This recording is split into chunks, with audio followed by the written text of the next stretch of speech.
உலகத்தின் எழிலெல்லாம் ஒன்று திரண்ட அழகு பதுமை காதல் பிச்சை கேட்டு கதறிய போது காலால் உதைத்து விட்டு போய்விட்டான் மடையன். கண்ணே ராணி, கலங்காதே. 17-14 உலகத்தையும் விலையாக கொடுத்தாலும் ஈடாக முடியாத உன்னுடைய இளமை, தேவமாதர்களின் மேனியிலும் காண முடியாத உனது தேஜஸ், இவையெல்லாம் விதவையனும் பெயர்காற்றால் வீணாக அழிந்து போவதை நான் அனுமதிக்க மாட்டேன்.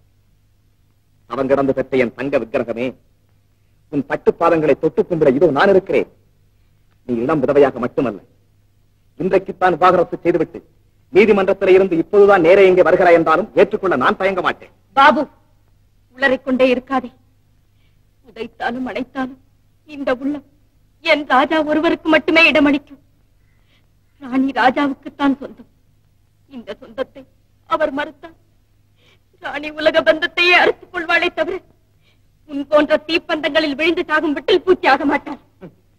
ராஜாவை பிறக்காமல் இருந்தால் என்ன செய்வாய்? அப்படி ஏன் கற்பனை செய்கிறாய்? நானே பிறக்காமல் இருந்திருந்தால் நீ என்ன செய்வாயோ அதற்கே இப்போது. ராணி ராஜாவுக்குத்தான் சொந்தம். ராணி ராஜாவுக்குத்தான் சொந்தம். நான் அடிக்கும் துருப்புச் சீட்டிலே அந்த ராஜாவை வெட்டுப்பட்டு விட்டால் ராணி,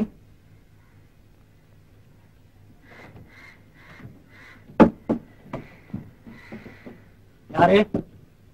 ராணி இல்ல, ராணி இல்ல. நீங்க யாரு? நான் தான் ராஜா. ராஜா?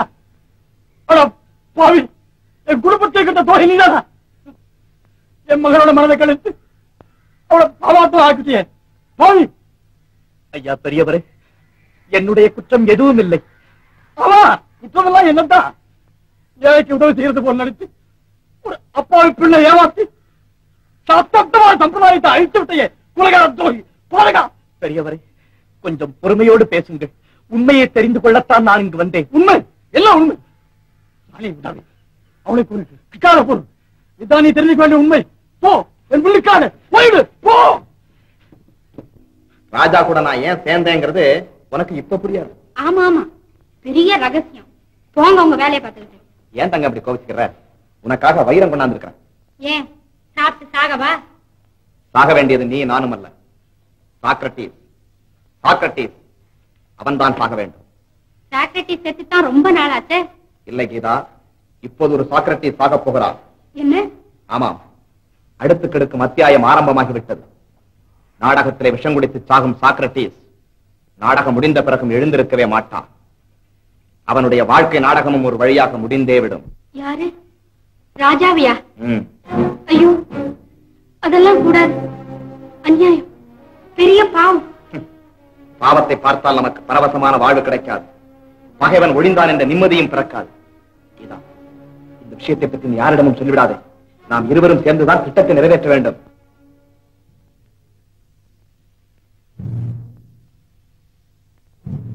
சார், சார், டைம் ஆயிடுச்சு. 10 பேர் விடுக்க சொல்லாமா?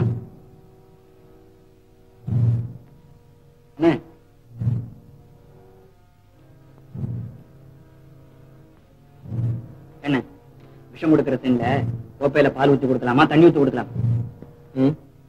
விஷம் கொடுக்கிற சீன்ல கோப்பையில பால் ஊத்தி கொடுக்கலாமா இல்ல தண்ணி ஊத்தி கொடுக்கலாமான்னு கேக்குறேன். அடாடாடாடாடா, ஏன்பா என் உயிரை எடுக்கிறீங்க? பால் வேணாம், தண்ணி வேணாம். எவனாவது கொஞ்சம் உண்மையான விஷத்தை ஊத்தி கொடுங்க, செத்து தொலைக்கிறேன்.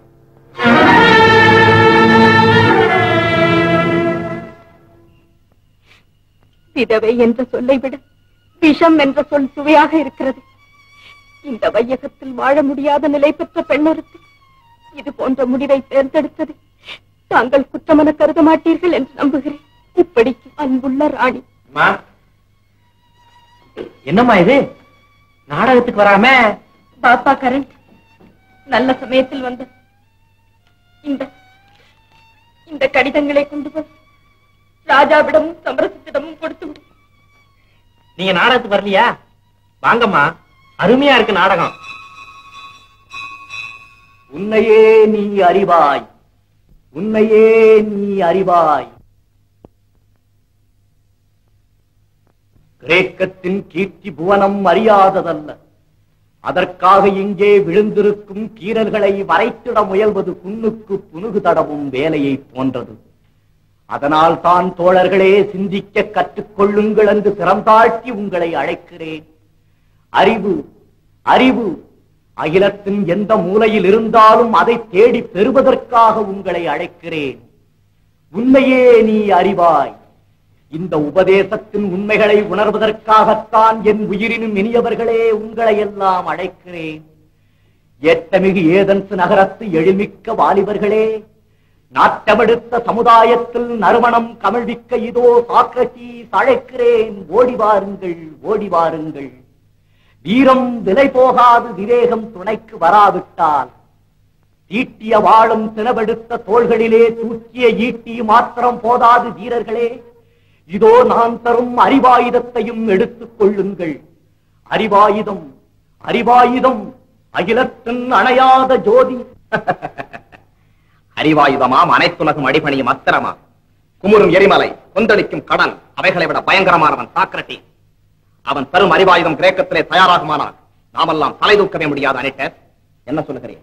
மிலிட்டஸ், நாம் கீரிய கோட்டை தாண்டாத கிரேக்க மக்களுக்கு அந்த கிழவன் அறிவுக்கண் வழங்குவதற்கு அவனை நாம் அழித்து விட வேண்டும். ஆமாம், அதுதான் சரி. சாக்ரடீஸ், நீ கைது செய்யப்படுகிறாய்.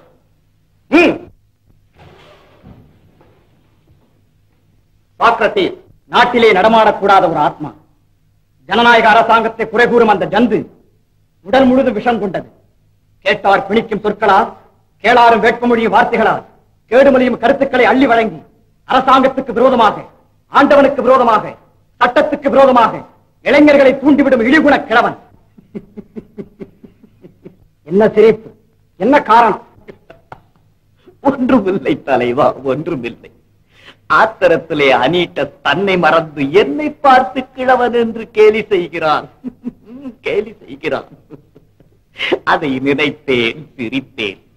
கடல் நுரை போல் நரைத்து விட்ட தலை எனக்கும் அனீட்டஸுக்கும் இல்லையா சபையோர்களே? என்ன அனீட்டஸ், உண்மைதானே? சாக்ரடீஸ், வழக்கும் விசாரணையும் உங்கள் இருவரின் தலையை பற்றி அல்ல, அதை ஞாபகப்படுத்த விரும்புகிறேன். மிகவும் நன்றி மெலிட்டஸ், மிகவும் நன்றி. ஆனால் ஒன்று, எண்சான் உடம்புக்கு தலையே பிரதானம் போல் இந்த வழக்கிற்கும் தலைதான் பிரதானம். என் தலையிலே இருந்து சுடர்விட்டு கிளம்பும் அறிவு, அதை அழிக்க கவிஞனாகிய உன் தலையிலே இருந்து புறப்படும் அர்த்தமற்ற கற்பனைகள், அரசியல்வாதி அனீட்டஸின் தலையிலே இருந்து பீரிட்டெழும் அதிகார ஆணவம், இந்த மூன்றுக்கும் இடையே நடக்கும் மும்முனை போராட்டம், அதன் விளைவுதான் மெலிட்டஸ் இந்த வழக்கு. பார்த்தீர்களா? சட்டத்தையும் சபையையும் அவமதிக்கிறான். இப்படித்தான் இளைஞர்களை எல்லாம் கெடுத்தான். ஒரு கிழவன் எப்படியப்பா இளைஞர்களை கெடுக்க முடியும்? நான் என்ன வாலிபருக்கு வலை வீசும் விலை மாதா, பருவ விருந்தளிக்கும் பாவையா? மாதரிடம் இல்லாத மயக்கு மொழி, வாலிபருக்கு வலை வீசும் மனிதையரும் பெற்றிடாத வசீகர சொல்லலங்காரம், வார்த்தை ஜாலம், அடுக்கு தொடர், இப்படி பல மாயங்கள் கற்றவர் நீர். மந்திரவாதி என்று கூட சொல்லுவாய். அன்புள்ள இளைஞனே, ஏதென்ஸ் நகரத்திலே நான் ஒருவன்தான் இளைஞர்களை கெடுக்கிறேன், அப்படித்தானே? ஆமாம். நீ கெடுக்கவில்லை? இல்லை. அனீட்டஸ்? இல்லை. சிட்டிலைகன்? இல்லை. இந்த நீதிபதி? இல்லை. யாருமே இளைஞர்களை கெடுக்கவில்லை. எல்லோருமே இளைஞர்களுக்கு நன்மையே செய்கிறார்கள், என்னை தவிர, அப்படித்தானே? ஆமாம், ஆமாம்.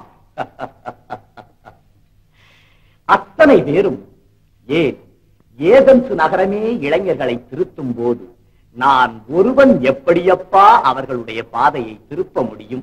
ஒரு குடம் பாலுக்கு ஒரு துளி விஷம். ஏன் இப்படியும் சொல்லலாமே, இருண்ட வீட்டுக்கு ஒரு விளக்கு. என்ன மெலிட்டஸ் திகைக்கிறாய்? சபையோர்களே, வாலிபர்கள் என்னை சுற்று வானம்பாடிகள் போல வட்டமிட காரணம் என்னுடைய வார்த்தை அலங்காரம் அல்ல. பலம் குறையா கருத்துக்கள், தரம் குறையா கொள்கைகள், இந்த தரணிக்கு தேவையான தங்கம் நிகர் எண்ணங்கள். அழகு மொழியால், அலங்கார அடுக்குகளால் அரும்பு உள்ளங்களை மயக்குகிறேன் என்று சொல்கிறார்களே, அவர்களை நான் கேட்கிறேன். அந்த மொழி எனக்கு மட்டும் சொந்தமல்லவே. அவர்கள் அதை பேசக்கூடாது என்று நான் தடை போட்டது கிடையாதே. பேசி பார்க்கட்டுமே அவர்களும். பாவம் பேசி தோற்றவர்கள், பேசி தோற்றவர்கள். சாக்ரட்டிஸ், பேச்சை நிறுத்தும். விளக்கம் தேவையில்லை.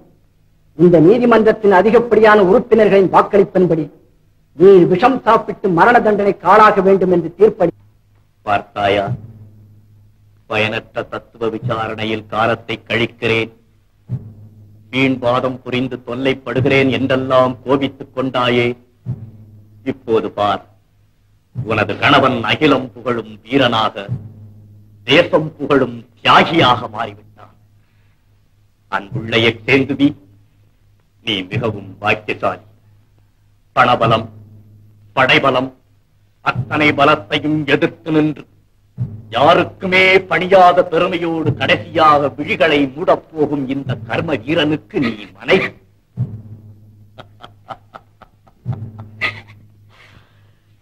குழந்தைகளை ஜாக்கிரதையாக பார்த்துக் கொள். அவர்கள் பெரியவர்களாக மாறியதும் நேர்மை தவறி நடப்பார்களே. ஆனால் நான் உங்களை திருத்த முயன்றது போலவே நீங்களும் அவர்களை திருத்த முயலுங்கள். நேரமாகிறது, காவலர்கள் கோபிப்பர். நீ போய் வா. கிரீட்டோ, இவர்களை அனுப்பி வை.